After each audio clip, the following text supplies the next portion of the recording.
জওয়ান দেখতে ভেন্টিলেটর নিয়েই সিনেমা হলে হাজির হলেন শাহরুখের এক অনুরাগী। কঠিন রোগে আক্রান্ত এই ব্যক্তি শাহরুখকে বড় পর্দায় দেখার জন্য সিনেমা হলে এলেন। তো কি অবস্থা সবার, কেমন আছেন? আমি ড্রামা সবুজ। আর আজকে আলোচনা করব জওয়ান সিনেমা দেখতে কঠিন রোগে আক্রান্ত এক রোগী ভেন্টিলেটর নিয়ে হাজির হলেন সিনেমা হলে।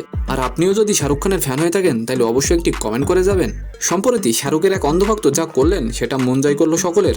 2023-এর জানুয়ারি মাসে বড় পর্দায় এসেছিলেন শাহরুখ অভিনীত পাঠান। 4 বছর পর পর্দায় ফিরে এসেছিলেন বাচ্চা, আর তার ফ্যানদের অবসান হয়েছিল সেদিনই। আর পাঠানের ঠিক 5 মাস পরে এলো জওয়ান। আর এই জওয়ান সিনেমা দেখার জন্য টিকিট প্রতি 2000 থেকে 2500 টাকা খরচ করতেও পিছু হচ্ছেন না অনুরাগীরা। সম্প্রতি শাহরুখের এক প্রতিবন্ধী ভক্ত যা করলেন তাতে সবাই তার প্রশংসা করলেন। কঠিন রোগে আক্রান্ত এই ব্যক্তি ভেন্টিলেটর সঙ্গে নিয়েই সিনেমা হলে শাহরুখকে বড় পর্দায় দেখার জন্য গেলেন। তার এক অনুরাগী আনিস ফারুকি নামের এক শাহরুখ ভক্ত হুইল চেয়ারে বসে ভেন্টিলেটরের সঙ্গে নিয়ে প্রিয় তারকার ছবি প্রকাশ করলেন। আনিসের সেই ভিডিওটি সোশ্যাল মিডিয়ায় পোস্ট হওয়া মাত্রই ভাইরাল হয়ে যায়।